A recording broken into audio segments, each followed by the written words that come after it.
People first noticed him on a quiet morning when the market was already awake but not yet noisy, a tall strange humanoid with a bird-like neck, skinny muscular chest, and eyes that looked curious rather than dangerous, standing near a papaya tree as if he had been born there, and before anyone could scream or run, he gently reached up, plucked a ripe papaya, smiled in a way that looked awkward but honest, and handed it to a group of men who were arguing nearby about money, instantly confusing them because no one had ever been offered free fruit by something that looked like a walking rumor, and that moment set off a chain of events nobody could have predicted, because instead of panicking, the men laughed, one of them even bowed jokingly, and the humanoid nodded back like he understood respect, and news spread faster than fire that there was a fruit giant roaming the town, but the story twisted when children started following him. Hungry children who had been watching adults buy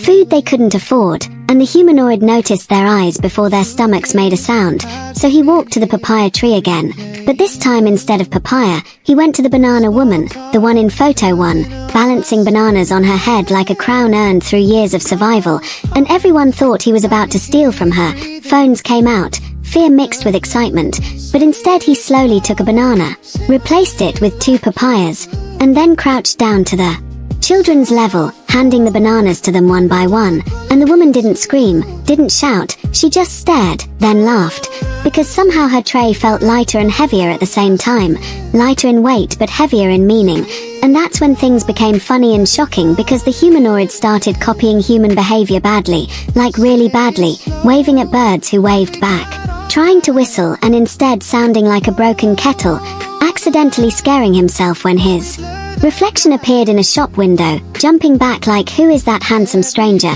making people laugh until fear melted into curiosity, and soon he became part of the market rhythm, stealing fruit only to give it away, confusing shop owners who didn't know whether to be angry or grateful, until one man tried to chase him and tripped over a banana peel he himself had dropped, causing the whole market to explode in laughter, and children named the humanoid Mukiza, meaning savior, because every day he appeared, no child slept hungry, but the shock came later when authorities arrived, not with weapons, but with notebooks, asking questions like why does he help and what does he want, and the humanoid listened carefully, then pointed at his chest, then at the children, then at the sky, as if saying love doesn't need permission, and when they tried to take him away for study, the children blocked the road. The banana woman stood in front, the men with papayas stood behind her. And for the first time the market wasn't a market, it was a family, and the funniest part was when the humanoid tried to give a papaya to a police officer who had been shouting orders,